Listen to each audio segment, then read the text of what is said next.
Gata nan wani mutum ne da ya matsiyaci, ba shi da cin yau balle na gobe, mutane har gudunsa suke saboda diyarsa. Da ya ga abin ba dama sai ya ce a zuciyarsa, bari dai in koma daji abina in ƙarasi tsiyata a can, tunda yake a nan mutane har guduna suke yi. Sai ya koma daji abinsa, ya ɗinka rigar kaba da wandon kaba da hular kaba da takalmin kaba saboda ya sami abin sawa.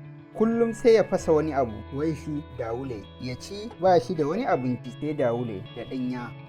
Yana nan a cikin wannan halin sai nan wata kuciya ta ganshi. Da ta ganshi sai ta ce, kai kuwa bawan Allah, me yasa ka zo wannan wurin kana zaune kai kaɗai? Shi kuma sai ya ce da ita, ni dai tsiya ta yi min yawa, ba ni da cin yau ba ni da na gobe, har dai mutane guduna suke yi saboda tsiya. Shi ne yasa na komo daji na ɗinka kayan kaba, ina kuma fasa dawule da ɗinya ina ci. Kenan sai kurciya ta ce, to ku ne sai a yi muku rana ku yi wa mutum dare. Sai ya ce, Allah wallahi ba zan yi miki haka ba. Sai ta ce, to ka gani zan kai ka wani gida mai kyau, za ka kuma samu arziki kuma za ka yi aure, amma duk inda kake in na ce mai rigar kaba ka ce mai wandon kaba ka ce takalmin kaba ka ce mai dugurguje, kai mai farfasa dawule ka ce kai mai farfasa dawule ka ce sai ya ce to shikenan naji. Sai ta sake cewa ka kiyaye fa har sau 3. sai ya ce ai na rike zan kiyaye. Shikenan sai ta ce rufe idonka. Da ya rufe ido sai ya bude ya ganshi a wani gida mai kyau da arzikinsa da matarsa, ko fita ma baya yi saboda yana da abin da zai ya sha, har wasu ma su ci a jikinsa. Shikenan ana nan sai nan yar kurciyar nan ta zo ta sauka a gaban gidansa. Sai ta ce mai rigar kaba ya ce ta ce mai wandon kaba ya ce mai hular kaba ya ce ta ce mai durgurguji, kai mai farfasa dawule ya ce ta ƙara cewa mai durgurguji, kai mai farfasa dawule ya ce shikenan sai ya zo wajen tsuntsuwar suka gaisa. Bayan sun gama gaisawa ta ce to shikenan ni kuwa zan koma, sai an kwana 2 in sake dawowa. Ana nan duk kwana 3 sai ta zo wajensa sun gaisa. Ana haka matar mai rigar kaba ta ce, shin me yasa wannan tsuntsuwar suke ce maka mai rigar kaba? Me wannan ai sunan banza ne, a ina ta taba ganin ka da rigar kaba? Yau in ta zo ta yi kiranka kar in ji kayi magana da ita, bari ma dai in haƙa rami in saka ka a ciki.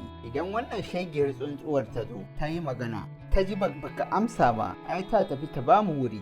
Shikenan sai ta haƙa rami ta sa shi ba da son ransa ba. Can sai tsuntsuwa ta zo ta sauka fir. Da ta sauka ta ce mai rigar kaba, sai ta ji shiru, mai wandon kaba ta ji shiru, takalmin kaba ta ji shiru.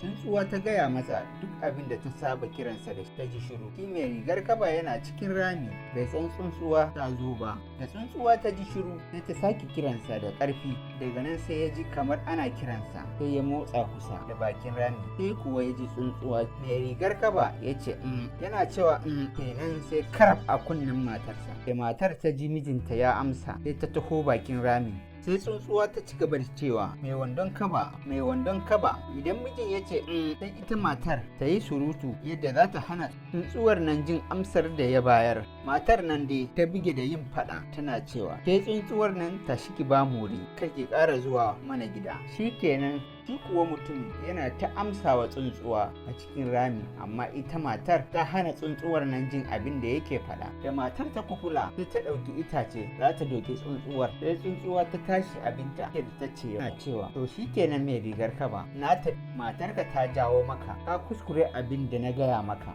je ka ƙari tsiyarka ka ga tafiyata. Ashe dama ba tsuntsuwa bace aljana ce. Shikenan sai aka fito da mai rigar kaba daga rami, sai arzikin tsayawa tsaye duka. Ita kuma tsuntsuwa ta koma dajinta, matar kuma ta yi tafiyarta gidansu, ganin cewa tsiya ta sami mijinta, shi kuma ya koma matsiyaci kamar da. Shikenan kurun